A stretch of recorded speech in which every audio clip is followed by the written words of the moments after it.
My grandsons, listen to your grandpa Theobald. The oldest and strongest emotion of mankind is fear. And the oldest and strongest kind of fear is fear of the unknown. I am aware that my present position will create natural doubt about the authenticity of my narrative.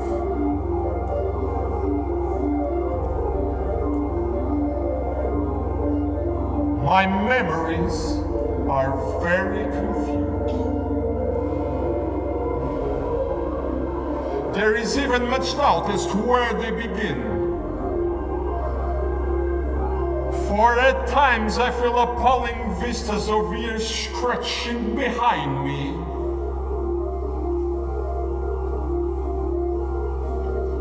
While at times I feel as if the present moment was an isolated point in a grey, formless infinity.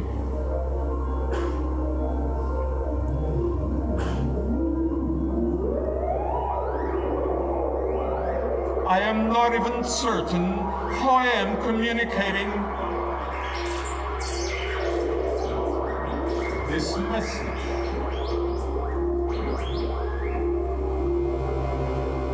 While I know I am speaking,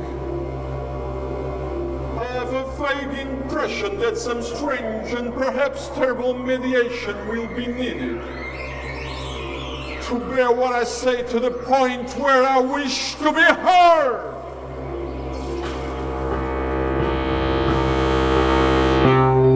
I am he who howls in the night. I am he who moans in the snow. I am he who has never seen light. I am he who mounts from below.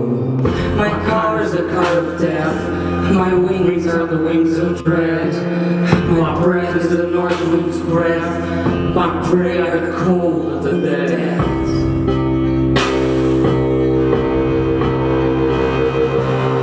I hear the bells from yawning opposing tower, the bells of Yuletide over a troubled night, pealing with mockery in a dismal hour, upon a world upheaved with greed and fright. A hideous blight intrudes, a lurid nimbus hovers over the land, demoniac shapes lower black above the woods, and by each door malignant shadows stand. Oh, the jester, time, stalks through the mead, and beneath his tread contentment dies away. Hearts that were light with causeless anguish bleed, and restless souls proclaim his evil sway. I hear the bells, the mocking cursed bells that wake dim memories, haunt into chill, ringing and ringing and ringing over 1,000 hells.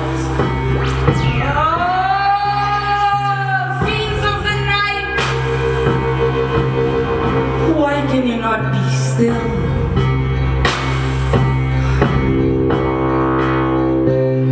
I am he who howls in the night.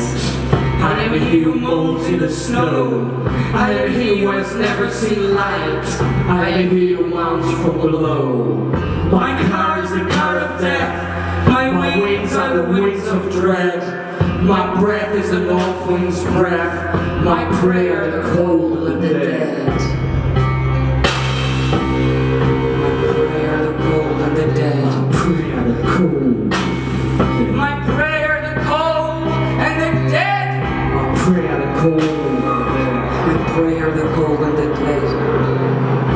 My prey are the cold and the dead. My prey are the cold and the dead. My prey are the cold and the dead. My prey are the cold and the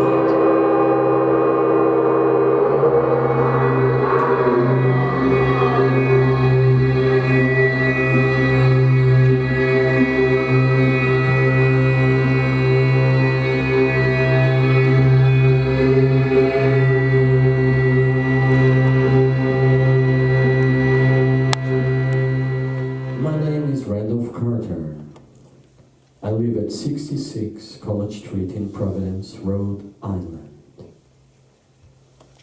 On November 24, 1927, for I know not even what the year may be now, I fell asleep and dreamed, since when I have been unable to awaken.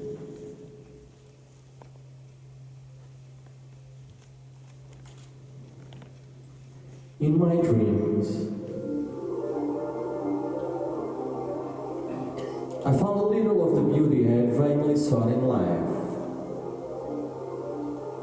and wandered through old gardens and enchanted woods.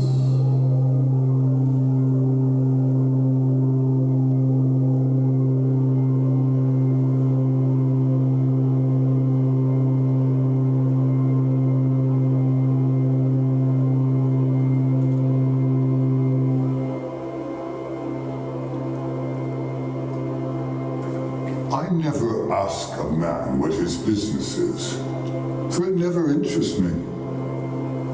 What I ask him about are his thoughts and dreams. Calm, lasting beauty comes only in dream.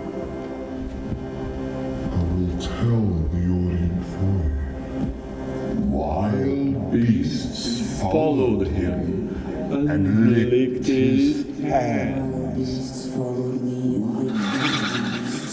Nyarlathotep, Nyarlathotep, Nyarlathotep, Nyarlathotep, the crawling chaos, the crawling chaos. Wild beasts followed him and licked his hands. Wild beasts followed me and licked my hands.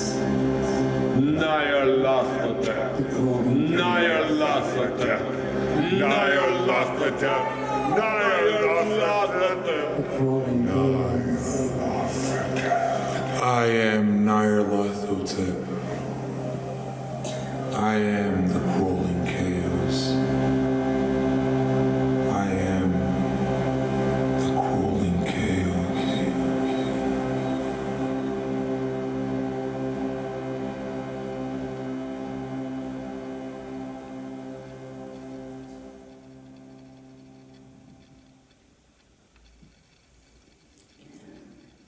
It is said that in Ultha, which lies beyond the river sky, no man may kill a cat.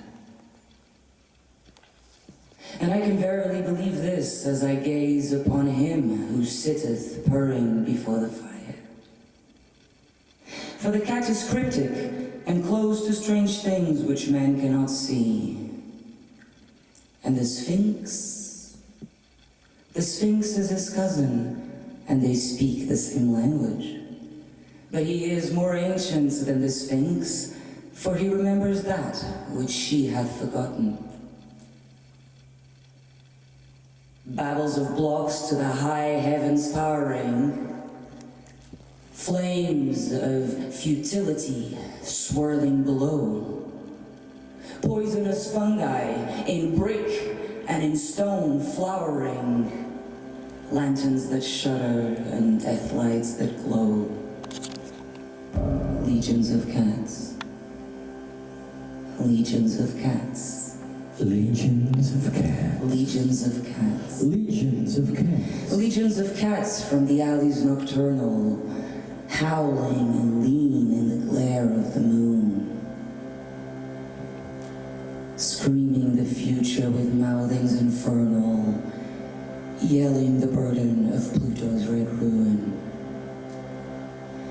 Tall towers and pyramids, ivied and crumbling, bats that swoop low in the weed-covered streets, bleak broken bridges over rivers whose rumbling joins with no voice as the thick tide retreats. Belfries that blackly against the moon totter, caverns whose mouths are by mosses effaced, and living to answer the wind and the water, only the lean cats that howl in the wastes. Legions of cats from the alleys nocturnal, howling and lean in the glare of the moon, screaming the future with mouthings infernal, yelling the burden of Pluto's red ruin. Legions of cats. Legions of cats. Legions of cats. Legions of Legions of cats. Legions of cats. Legions of cats. Legions of cats. Legions of cats.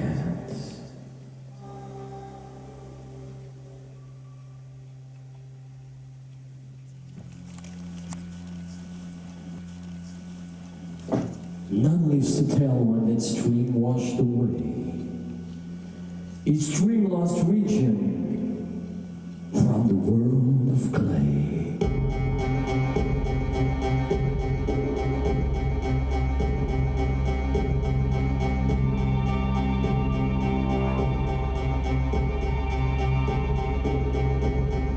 Out in the mindless void, the demon bore me past the bright clusters of dimension space, till neither time nor matter stretched before me, but only chaos without form or place. Here, the vast Lord of all, in darkness muttered. He muttered things he had dreamed but could not understand. While near him, shapeless, that things flopped and fluttered in idiot vortices that ray streams fanned.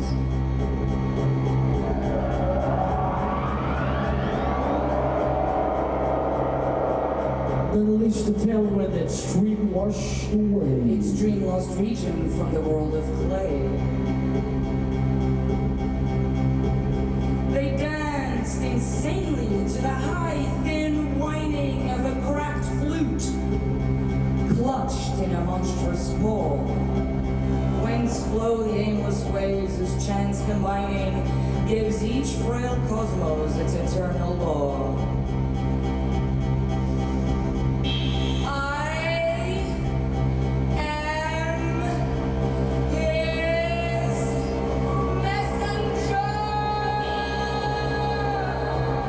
The demon said, and as incontent, he struck his master's head. None lives to tell when that stream washed away its dream lost region from the world of clay. None lives to tell when that dream washed away. Its dream lost region from the world of clay.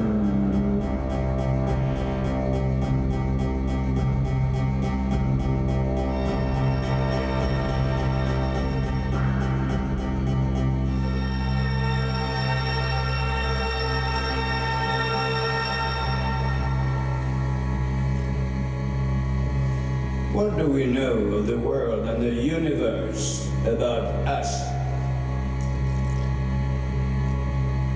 Our means of receiving impressions are absurdly few, and our notions of surrounding objects infinitely narrow. We see things only as we are constructed to see them, and can gain no idea of their absolute nature. With 5 feeble senses, we pretend to comprehend the boundlessly complex cosmos, yet other beings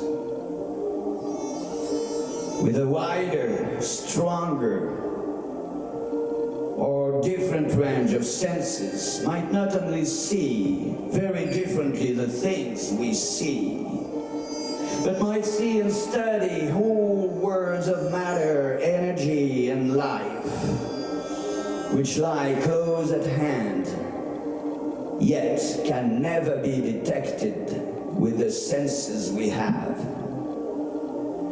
I have always believed that such strange, inaccessible worlds exist at our very elbows.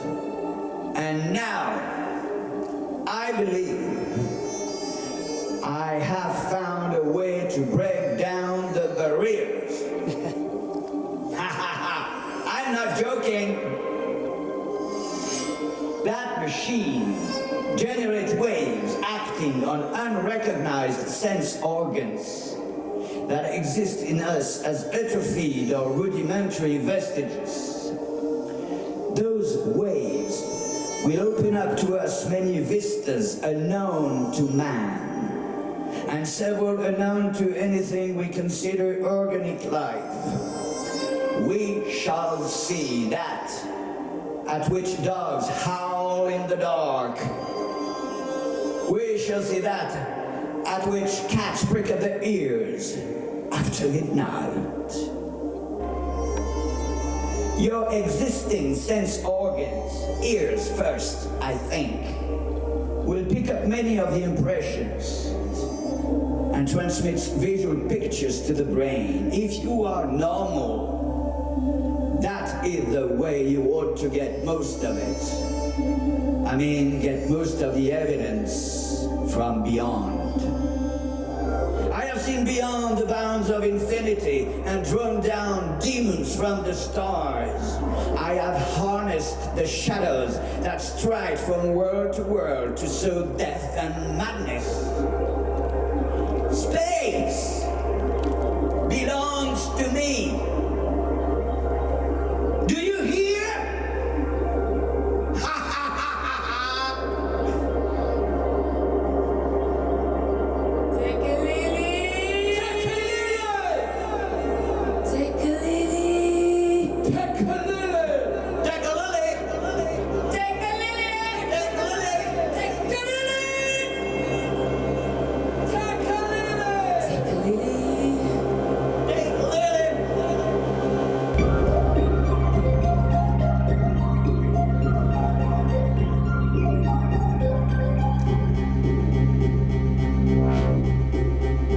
Our human race is only a trivial incident in the history of creation.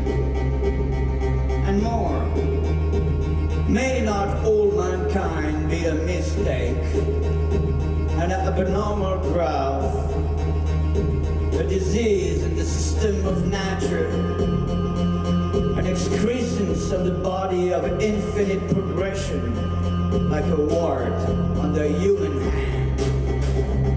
It is obviously our right and our duty to heed our own ignorance and to permit nature to work out her processes without interference from these puny, shadow-haunted centers of unrest, which we call our minds.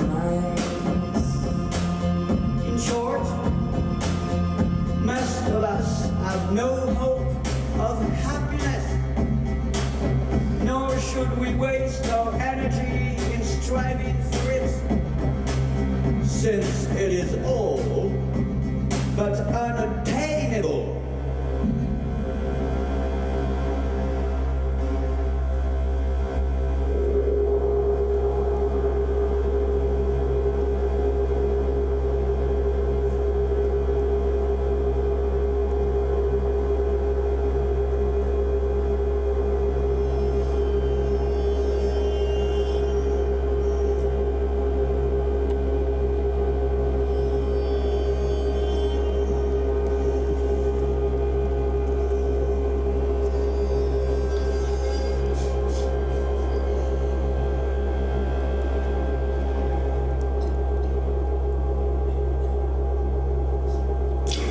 Tales of ordinary character ideas would appeal to a larger class, but I have no wish to make such an appeal. The opinions of the masses are of no interest to me, for praise can truly gratify only when it comes from a mind sharing the author's perspective. There are probably 7 persons in all who really like my work, and they are enough. I should write even if I were the only patient reader, for my aim is merely self-expression. Like the late Mr. Wilde, I live in terror of not being misunderstood. I live in terror of not being misunderstood. I live in terror. I live in terror of not being misunderstood. Being misunderstood. I live in terror of not being misunderstood. I live in terror of not being misunderstood.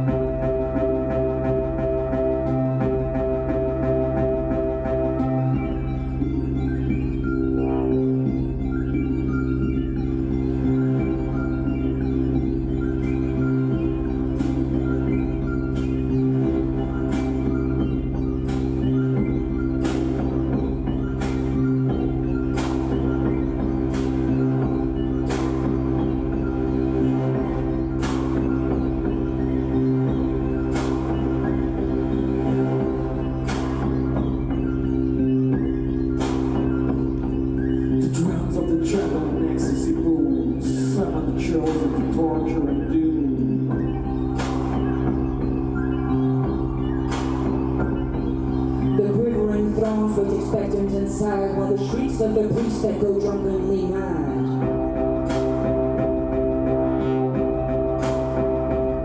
Round the altars are tributes of barley and cream, and the acolytes stagger in opiate dream. It is thus that the shadow grows mighty and whole as it feeds on the body and sucks on the soul. Feeds on the body and sucks on the soul.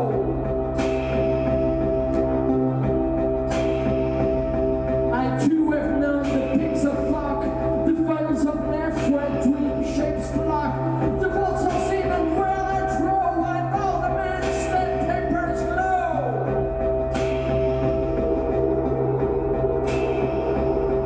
There is death in the clouds, there is fear in the night, for the dead in their shrouds hail the sun's turning flight, and dance.